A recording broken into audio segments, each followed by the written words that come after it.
Hello.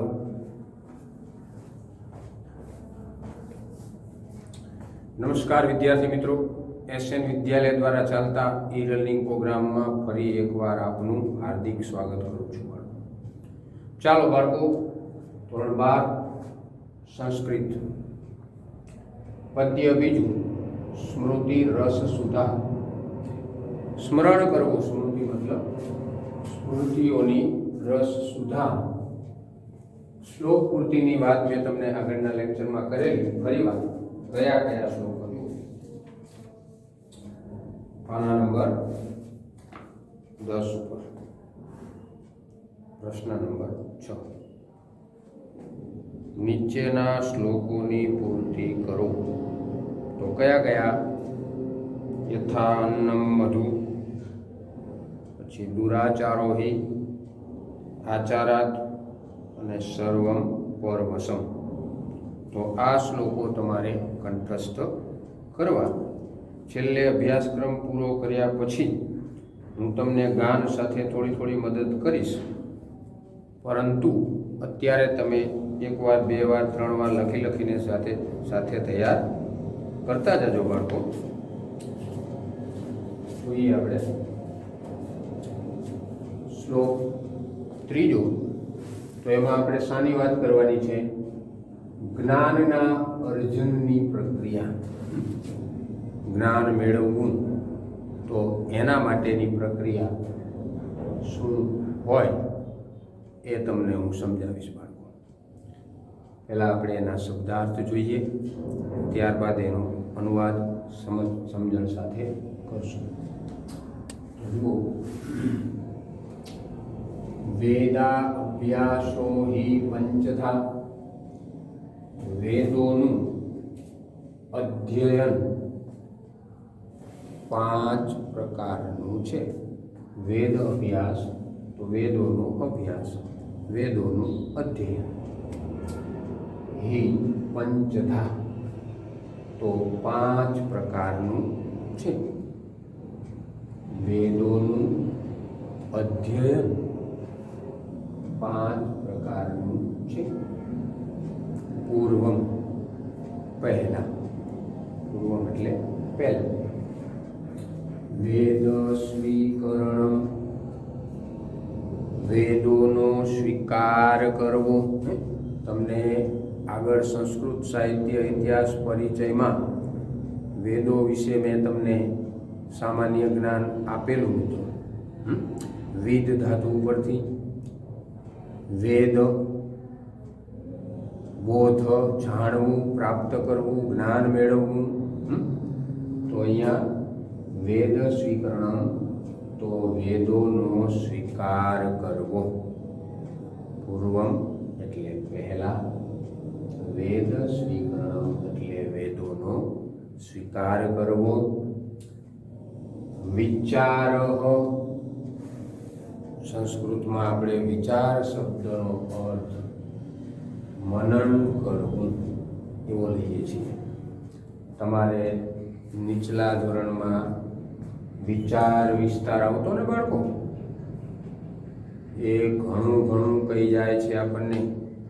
સંકલ્પ, દ્રઢ નિર્ધાર, વિચાર, મનન કરવું, ચિંતન કરવું, વિચારવું, આવા બધા અર્થો સાથે. તો વિચાર, મનન કરવું મતલબ કે ઘણી વખત કોઈ વસ્તુ પ્રાપ્ત કરવા માટે, મેળવવા માટે, લાભ હાનિ એનો જે વિચાર કરીએ છીએ, મનોમંથન કરીએ છીએ, તો એ વિચાર એટલે મનન કરવું. તમે પણ અભ્યાસ, અધ્યયન, પઠન કરવામાં, ભણવામાં, કે એક પ્રશ્ન કે એક દાખલો કે કોઈ વસ્તુ તમારે તૈયાર થઈ ગયું હોય તો જૂના જમાનામાં અમને અમારા શિક્ષકો, ગુરુજનો કહેતા કે જે આપણે આજે ભણ્યા છીએ એને તમે અધ્યયન કરો, પઠન કરો, વાંચન કરતા હોય, તૈયારી કરતા હોય, ત્યારે તમારી પાસે પાઠ્યપુસ્તક હોય, નોટબુક હોય, નવનીત હોય, પણ પછી રાત્રે સૂતી વખતે અને સવારે ઉઠતી વખતે મિત્રો એનું એકવાર મનન કરી લો, મનમાં એને યાદ કરી લો, એને વિચારી લો, એવો પણ અર્થ આપણે કરી શકીએ. તો વિચાર, મનન કરવું. અભ્યાસનમ ચ, અભ્યાસ કરવો, ચ એટલે અને. એને શું કીધું? પહેલા વેદોનો સ્વીકાર કરવો, મનન કરવું અને પછી અભ્યાસ કરવાની વાત છે. જુઓ તમે, અમે તમને ઘણીવાર કહીએ છીએ કે તમે વિચારીને ત્યારબાદ જવાબ લખવાનો પ્રયત્ન કરો. પ્રશ્ન પેપર તમારા હાથમાં આવે ત્યારે તમે મનન કરતા હો છો ને, વાંચન કરતા હો છો ને, વિચારો છો ને, તો એ મનન કરવું પછી અભ્યાસ કરવો. અભ્યાસનમ ચ, અભ્યાસ કરવો અને જપ, જાપ કરવો. એ પણ ઘણી વખત આપણે ઘણી વખત હોમ, હવન, જાપ એમાં લઈએ છીએ, પરંતુ જાપ કરવાની વાત અહીંયા વિદ્યાર્થીઓ માટે છે. તો એને જાપ કરવો મતલબ ફરી ફરીને વારંવાર એને યાદ કરવું, મનન કરવું અને સાથે સાથે આપણે કેમ માળાના મણકાની સાથે સાથે ઘણા જાપ કરતા હોય, એક વખત રામ રામ રામ, સ્વામિનારાયણ સ્વામિનારાયણ સ્વામિનારાયણ, ઘનશ્યામ મહારાજ ઘનશ્યામ મહારાજ, કોઈ માતાજી ગુરુદેવનું તમે નામ લઈ, તો એવી રીતે તમારો પ્રશ્ન, ખાલી જગ્યા, કોઈ દાખલો, જે આ વસ્તુ છે ને એ તમે મૌખિક મોઢે કરી શકો, તો એ જાપ. જપ, જાપ કરવો. તત એવો, તત એટલે અહીંયા આપણે તે લેશું, ત્યારબાદ જ તત તે. શિષ્યેભ્ય, શિષ્યોને, વિદ્યાર્થીઓને, શિષ્યેભ્ય શિષ્યોને, વિદ્યાર્થીઓને દાનમ, દાન કરવું. જો કેવી મોટી વાત કરી. દાનમ, મેં તમને અગાઉ કહ્યું હતું એક વખત કે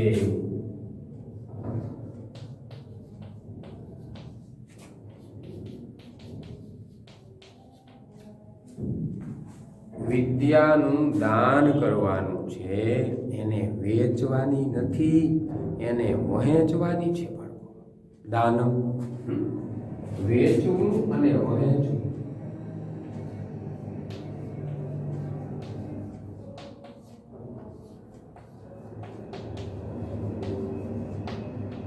વર્ષાની પ્રસાદ આપણે જેમ વહેંચતા હોઈએ છીએ ને, કોઈ પણ મૂલ્ય, કિંમત લીધા વગર એને વહેંચવું કહેવાય.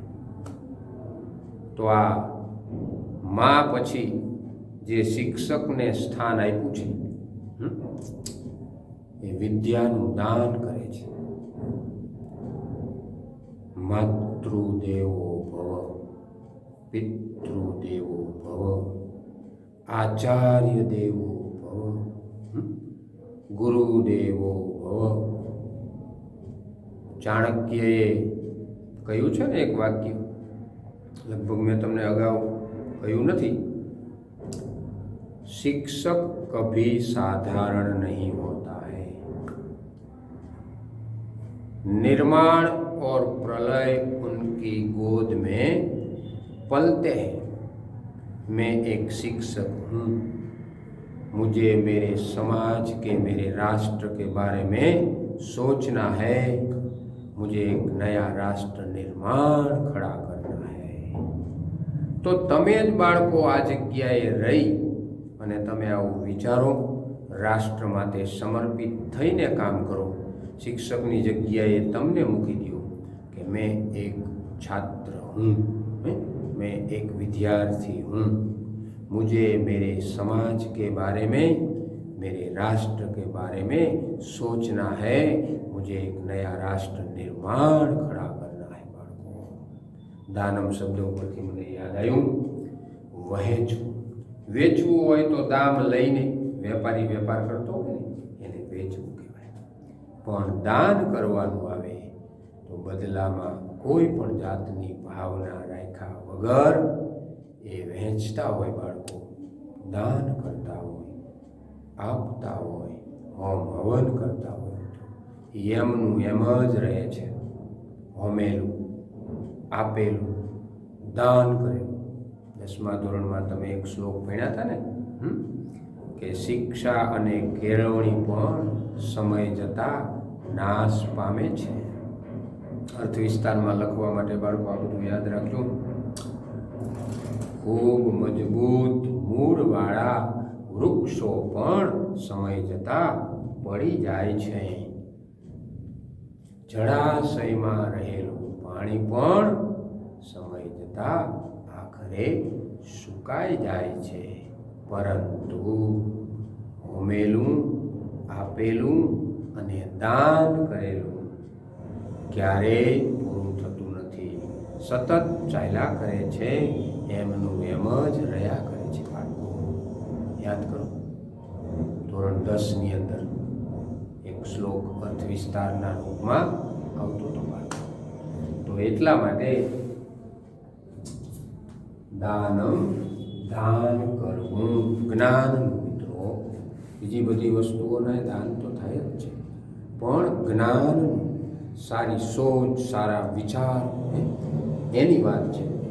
તો એ જ્ઞાનનું ત્યારબાદ વિદ્યાર્થીઓને દાન કરવું. હવે આપણે ભાષાંતર જોઈએ. વેદાભ્યાસો હિ પંચધા, વેદોનું અધ્યયન 5 પ્રકારનું છે. વેદોનું અધ્યયન 5 પ્રકારનું છે.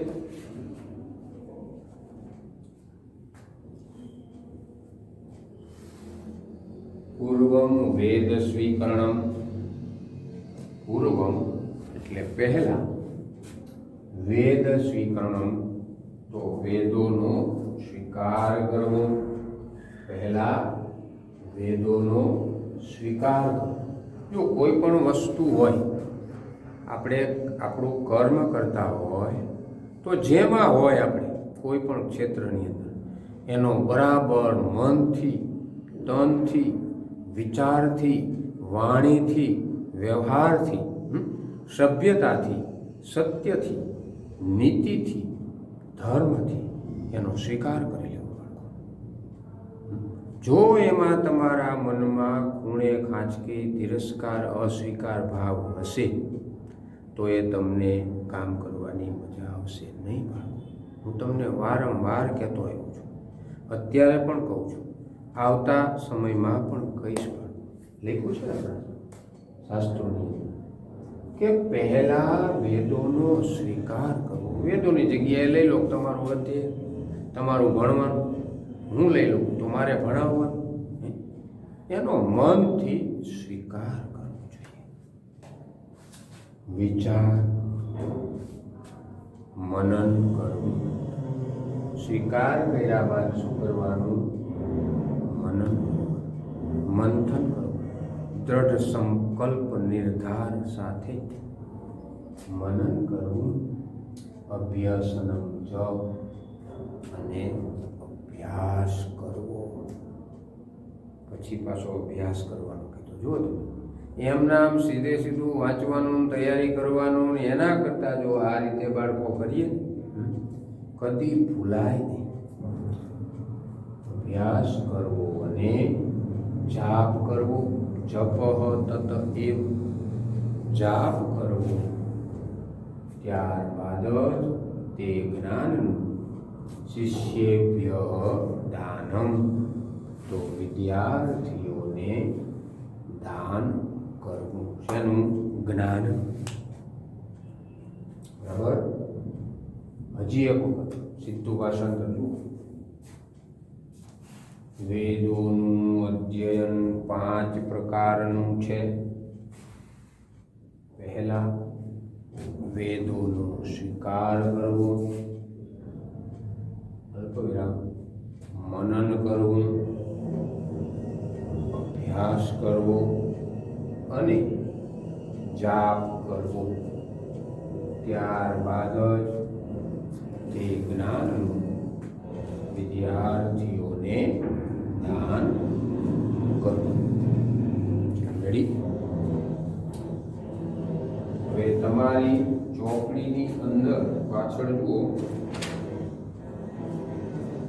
પાના નંબર 9 ની ઉપર વેદાભ્યાસો હિ પંચધા. બરાબર, એનો અભ્યાસ કરજો. આપણે સમય રહે તો હમણાં કરીએ એનો અભ્યાસ. ચોથો શ્લોક. ચોથા શ્લોકમાં બ્રાહ્મણ માટે અધ્યયનની વાત કરી છે મિત્રો. બ્રહ્મ, વિપ્ર, પંડિત, વિદ્ધ, વેતા, આ બધા શબ્દો બ્રાહ્મણ માટે.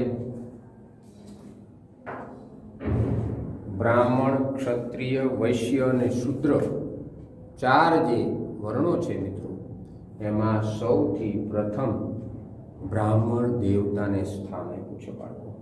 વિપ્ર બ્રહ્મદેવ છે મિત્રો, બ્રાહ્મણ દેવ છે. તો એ ચોથા પદ્યની અંદર એના માટે અધ્યયનની વાત. પેલા શબ્દાર્થ જોઈએ. આ શ્લોક તમને પૂછવામાં વારંવાર બાળકો આવે છે, ધ્યાન આપજો. યથા, જેમ, શબ્દાર્થ. યથા, જેમ, કાષ્ઠમય હસ્તિ, તો લાકડાનો બનેલો હાથી. લાકડાનો હાથી, કાષ્ઠ એટલે લાકડું. કાષ્ઠમય હસ્તિ, લાકડાનો બનેલો હાથી.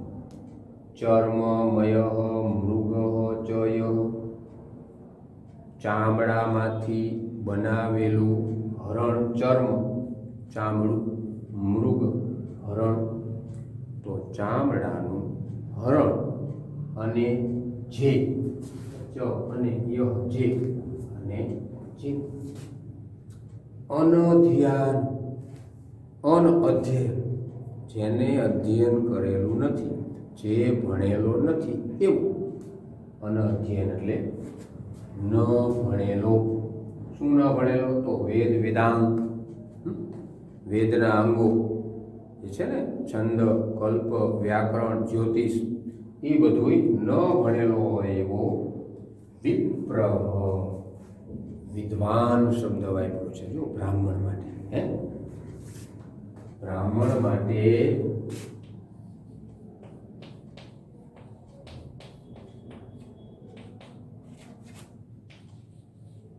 વિદ્વાન,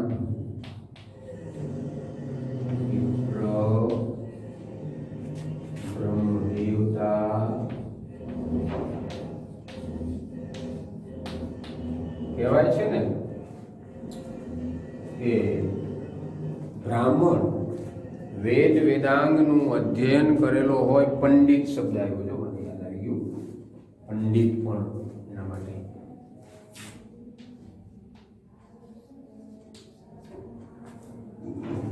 તો આ બધી પદવીઓથી એને નવાજવામાં આવે છે.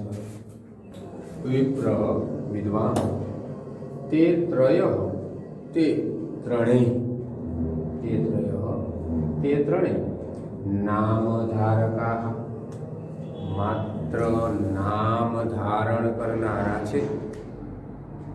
તે ત્રણેય માત્ર નામ ધારણ કરનારા છે. કહેવાનો અર્થ કે હમણાં જ મેં તમને કીધું કે આપણે અધ્યયન કરતા હોય તો બરાબર તન મન ખંતથી અધ્યયન કરીએ કે જે શિક્ષકોએ જ્ઞાન ઉપાર્જન કર્યું હોય તો બાળકોને એના જીવન માટે પણ એનો સદુપયોગ કરી શકે એ રીતે એને અધ્યયન કરાવડાવો. બ્રહ્મ દેવતાની વાત છે કે ભાઈ જે વેદ વેદાંગોનું ભણેલો ન હોય, અધ્યયન કરેલો ન હોય તો એ બરાબર પોતાનું કાર્ય કરી ન શકે. લાકડામાંથી બનાવેલો હોય હાથી તો એ જે સાચો હાથી છે એ રીતે પોતાનું જે કાર્ય છે એ કરી શકે નહીં. ચામડામાંથી બનાવેલું હરણ હોય એ પેલું જંગલમાં જે મૃગ હરણ હોય એ એની ટોલે આવી શકે નહીં. એવી જ રીતે અનધ્યાન વિપ્ર કે જે વિદ્વાન જે બ્રાહ્મણ છે એ વેદોનું વેદાંગોનું અધ્યયન એને કર્યું ન હોય તો એ ભણેલો ન હોય તે ત્રય નામ ધારકા તો એ ત્રણેય માત્ર અને માત્ર નામ ધારણ કરનારા છે. કયા કયા? તો કે ભાઈ લાકડામાંથી બનાવેલો હાથી હોય, ચામડામાંથી બનાવેલું હરણ હોય અને વેદ વેદાંગ જે ભણેલો ન હોય એવો વિદ્વાન આ માત્ર નામ ધારણ કરનારા હોય છે. તો એ શ્લોકના અનુવાદ માટે પણ અને સ્વાધ્યાયમાં બીજા પ્રશ્નમાં પહેલો જ છે, જો કે ત્રય નામ ધારકા સંતિ છે. સ્વાધ્યાય પાના નંબર 9 બીજા પ્રશ્નનો પહેલો પ્રશ્ન કે ત્રય નામ ધારકા સંતિ. તો એનો જવાબ અત્યારે તમારે આ શ્લોકમાં આવી ગયો. કાષ્ઠમય હસ્તિ, ચર્મમય મૃગ અને અનધ્યાન વિપ્ર.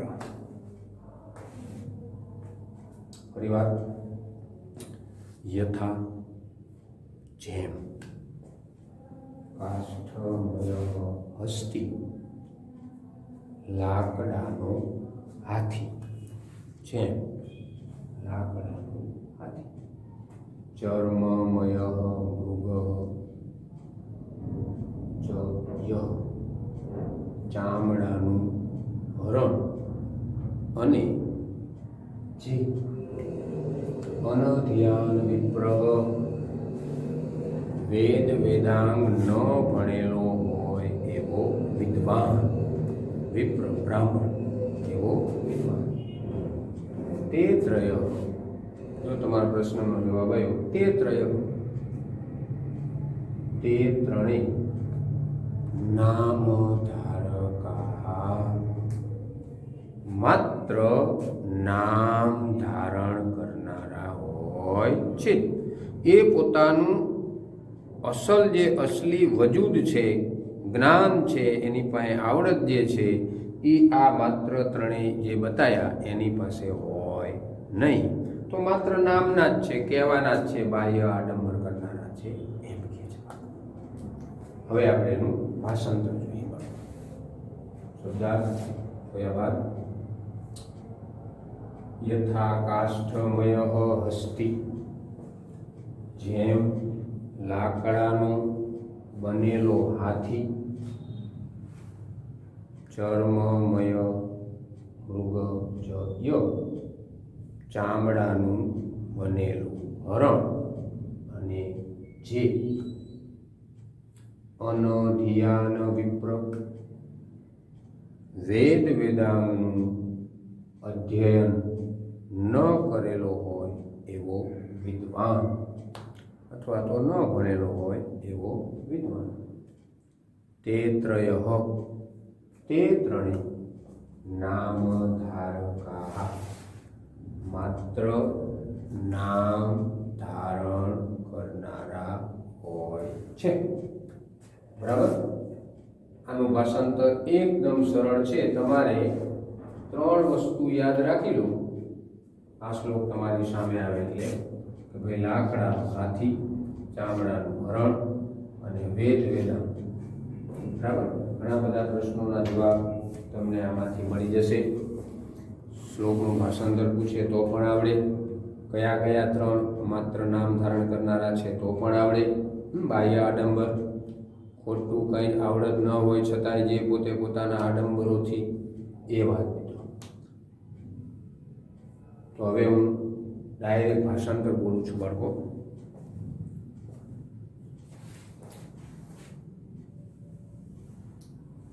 જેમ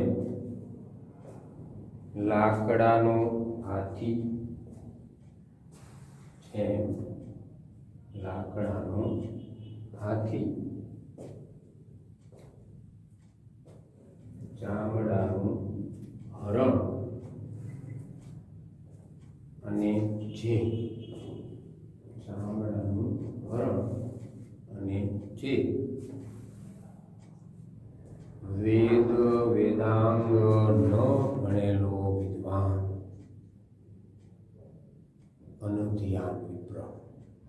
વેદ વેદાંગ ન ભણેલો હોય એવો વિદ્વાન તે ત્રણેય માત્ર નામ ધારણ કરનારા છે. તે ત્રણેય માત્ર નામ ધારણ કરનારા છે. રેડી મિત્રો? હવે 5મો શ્લોક, તો એમાં વિદ્યાની સાથે તપ. જો વિનમ્ર આપણે કહીએ ને, વિનમ્રતા, સાદગીપણું, જે વિદ્યાર્થી હોય, શિક્ષકગણ હોય, ક્યારેક આપણી અંદર ક્રોધ પ્રવેશ કરી ગયો હોય તો એની અંદર પણ વિનમ્રતા હોવી જોઈએ. આમ તો આ બધા વર્જિત કીધા છે: કામ, ક્રોધ, લોભ, મદ, મોહ, મત્સર, અદેખાઈ. આ બધું હોવું જ ન જોઈએ. પણ મનુષ્ય માત્ર સ્વભાવથી એવા એની અંદર પ્રવેશેલા હોય તો પણ આપણે વિનમ્ર રહેવું. કીધું ને કે વિદ્યાની સાથે તપનો મહિમા. ખાલી તપની વ્યાખ્યા આ બહેનો, દીકરીઓ, મહિલાઓ જે વ્રત રાખે છે અને તપ કરે છે એમાંથી પણ ઘણું ઘણું શીખવાનું છે કે ભાઈ આ વસ્તુ વગર ચાલી શકે. જમવાનું હોય, એકટાણું કરવાનું હોય, એકાદશી રહ્યા હોય, મીઠા વગરનું ભોજન કરવાનું હોય, તો આ પણ એક તપની વ્રતની વાત અહીંયા આપણી ચોપડીમાં શું કહેવા માંગે છે? જો યથા મધુ સંયુક્તમ અન્નમ, જેમ મધથી યુક્ત અન્ન. સાચું મિત્રો, અસલી ઓરિજિનલ મધ મળતું હોય, પ્રાપ્ત થતું હોય તો શિયાળાની ઋતુમાં આરોગવું બહુ સારું છે, હિતાવહ છે. મધની વાત આવી. જો જેમ મધથી યુક્ત અન્ન, મધુ સંયુક્તમ અન્ન, જેમ મધથી યુક્ત અન્ન. આપણે જે અનાજ લઈએ છીએ ને, તો એ અન્નની સાથેની વાત છે. વા, વા એટલે કે અથવા, અગાઉ પણ તમને કહી ચૂક્યો છું, વા.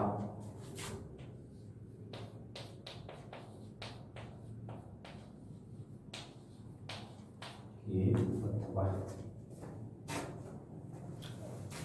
કે અન્નેન સંયુક્તમ મધુ, કે અન્નથી યુક્ત મધ હોય છે. તો મધથી યુક્ત અન્ન કે અન્નથી યુક્ત મધ હોય છે. તમે સમજો, હમણાં મેં તમને કીધું કે વિદ્યા વિનયથી શોભે છે. વિનમ્રતાની, નમ્રતાની વાત કરી ને, તો આપણી પાસે વિદ્યારૂપી જ્ઞાન હોય પણ એમાં વિનમ્રતા હોવી જોઈએ. ખાલી આપણે પુસ્તકિયા કિલ્લા અને હોશિયાર જ હોય, માર્ક જ લાવતા હોય, નહીં મિત્રો. વિદ્યાર્થીની અંદર વિનય, વિવેક, નમ્રતા ચોક્કસ જરૂરી છે મિત્રો. વાણી, વર્તન, તો એ રીતે અન્નથી યુક્ત મધ. એવમ, એમ વિદ્યા સંયુક્તમ, વિદ્યા વડે જોડાયેલું, એવમ એમ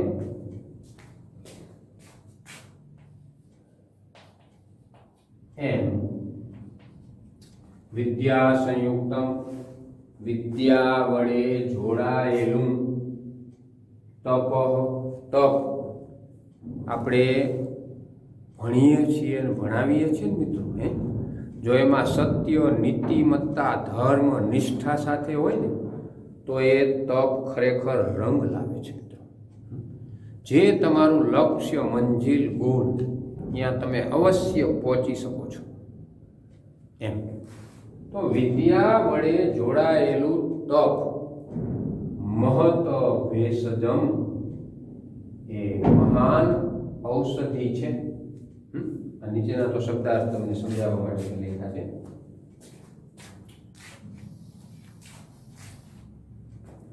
તપ મહત ભેષજમ અગાઉ શબ્દ આવી ગયો છે ઔષધિ માટે દવા માટે સંસ્કૃતમાં ભેષજ શબ્દ વપરાય છે. તો એ તપ મહાન ઔષધ છે ઔષધિ છે દવા છે. જેમ કોઈ પણ રોગનો ઉપચાર દવાથી થઈ શકે એવી રીતે શરીરની અંદર પણ અને જીવનમાં પણ ક્યારેક કોઈ મુશ્કેલીઓ આવી હોય ત્યારે પણ તમે જો વિનમ્ર હો ચિંતન મનન સાથેની આગળના શ્લોકની અંદર વાત આવી એ ગુણ જો આપણી અંદર હોય તો એવી મુશ્કેલીઓનો સામનો પણ ધીરજતાથી આપણે કરી શકીએ છીએ. તો એ વિદ્યા વડે જોડાયેલું તપ મહાન ઔષધિ છે. જેમ મધથી યુક્ત અન્ન અને અન્નથી યુક્ત મધ હોય છે એવી જ રીતે વિદ્યા અને તપ અને વિદ્યાને કીધી છે. તમે સરળ સ્વભાવથી કોઈ પણ કાર્ય કરો ને બાળકો તો એ કાર્યને તમારા તાબે ફળ શ્રુતિ રૂપે ચોક્કસ થવું પડે. પણ અડી કઠણ મનથી તિરસ્કાર ભાવથી તમે કરો ને તો એ કાર્યની ફળ શ્રુતિ આપણા તાબે ન થાય બાળકો. ફરી વખત યથા મધુ સંયુક્તમ અન્નમ જેમ મધથી યુક્ત અન્ન વા કે અન્નેન સંયુક્ત મધુ અન્નથી યુક્ત મધ હોય છે એવં વિદ્યા સંયુક્તમ તપ વિદ્યાથી સંયુક્ત વિદ્યા વડે જોડાયેલ તપ મહત ભેષજમ મહાન ઔષધિ છે. હવે આપણે એનો અનુવાદ ભાષાંતર જોઈએ બાળકો.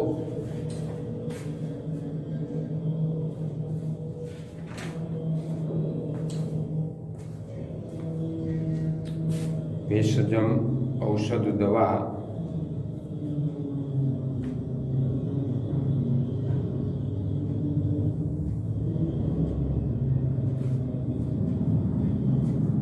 શબ્દ ભેષજમ ઔષધ દવા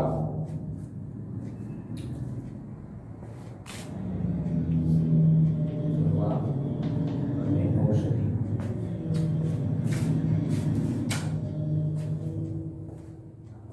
યથા મધુ સંયુક્તમ અન્ન પાઠ્યપુસ્તકમાં જુઓ અથવા તો બ્લેકબોર્ડમાં જુઓ. જેમ મધથી યુક્ત અન્ન કે અન્નથી યુક્ત મધ હોય છે એમ વિદ્યા વડે જોડાયેલું તપ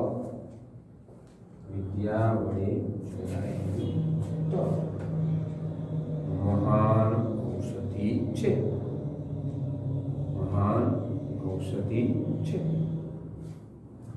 વિદ્યા તમે મેળવો છો બાળકો ત્યારે જેમ એક તપસ્વી તપ કરતો હોય ને જેમ કે કોઈ મુશ્કેલી આવે તકલીફ આવે તો પણ આપણે આપણું કાર્ય છોડવાનું નથી. કારણ કે વિદ્યા રાજસુ પૂજિતા ન તું ધનમ. વિદ્યા રાજાઓમાં પૂજાયેલી છે નહીં કે ધન. વિદ્યા ધનમ, બહુ વિદ્યા માટે કીધું છે કે સૌથી મોટું એ ધન છે. વિદ્યા ભોગ કરી યશ સુખ કરી, જે આ સુખ યશ ભોગ વિલાસના સાધનો બધા આપણને પ્રાપ્ત થાય ને, તો એ વિદ્યાને મેળવીને એને કરીને પ્રાપ્ત થાય છે. તમારો દરેકનો એક ગોલ છે કે ભાઈ ડૉક્ટર, એન્જિનિયર, અધિકારી, કલેક્ટર તમે બનવાના જે ગોલ છે તમારો, પણ પહેલાં એ તમે વિદ્યા વડે જોડાયેલું જે તપ છે, વિનમ્રતા, વાણી, વ્યવહાર, વિચાર, એની સાથે તમે વિદ્યા પ્રાપ્ત કરતા હો બાળકો, તો ચોક્કસ એ તમારા મંજિલ સુધી તમને લઈ જશે. જેમ તાકાતવાન બને છે અન્નની સાથે મધ તમે આરોગો તમારું શરીર, તો એવી જ રીતે તમે વિદ્યાને એક મનન સાથે, વિચાર સાથે, તપ સાથે પ્રાપ્ત કરો તો તમારા જીવનને તમારે જ્યાં પહોંચવું છે ત્યાં તમને પહોંચાડી દેશે. ફરી વખત હું સીધું ભાષાંતર બોલું છું બાળકો. જેમ મધથી યુક્ત અન્ન કે અન્નથી યુક્ત મધ હોય છે, એમ વિદ્યા વડે જોડાયેલું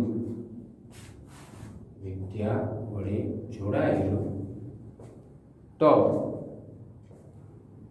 મહાન ઔષધ છે.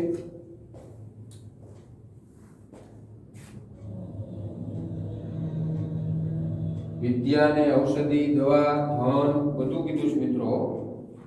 મેં તમને કીધું તું સમય રહેતો આપણે પાના નંબર 9 ઉપર જુઓ. વેદાભ્યાસ હોય પંચતા 2 માર્કની નોંધ માટે. વિદ્યાભ્યાસની પદ્ધતિના 5 તબક્કાઓ અહીં બતાવવામાં આવ્યા છે.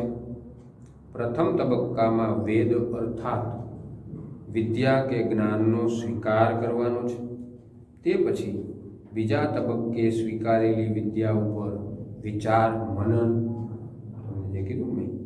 ત્રીજા તબક્કામાં મનન કર્યા પછી સતત તેનો અભ્યાસ કરતા રહેવો.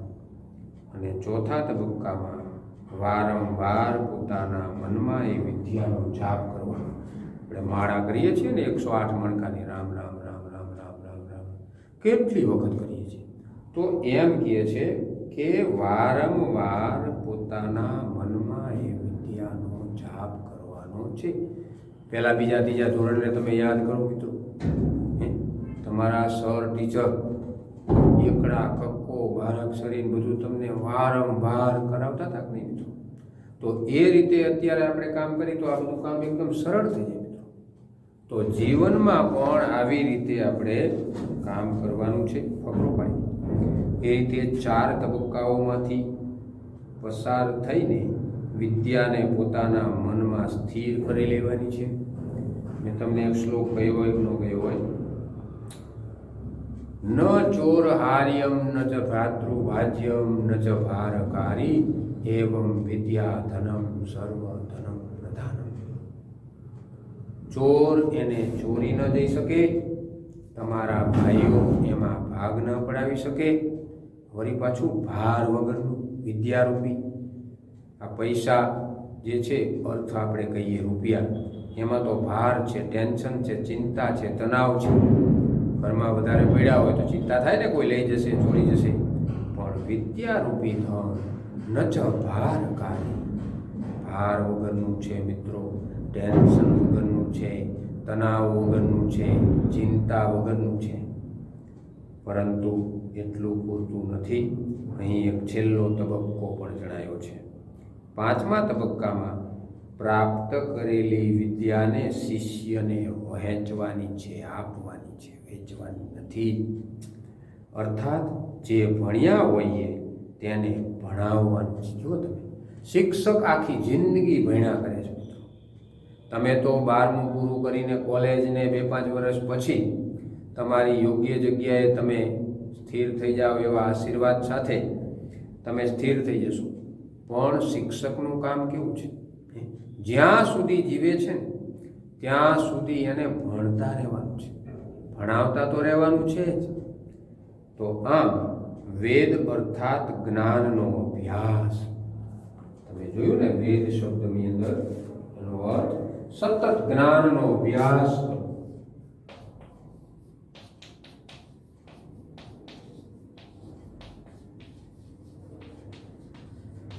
આપણે હું કે તમે કોઈ પૂર્ણ સંપૂર્ણ નથી, સતત એનો અભ્યાસ એ 5 પ્રકારે કરવાનો કયો છે મિત્રો? તો આ રીતે આ શ્લોક 5મો પૂરો કરીને આપણે પૂરો ક્લિયર કરીએ. નમસ્કાર વિદ્યાર્થી મિત્રો.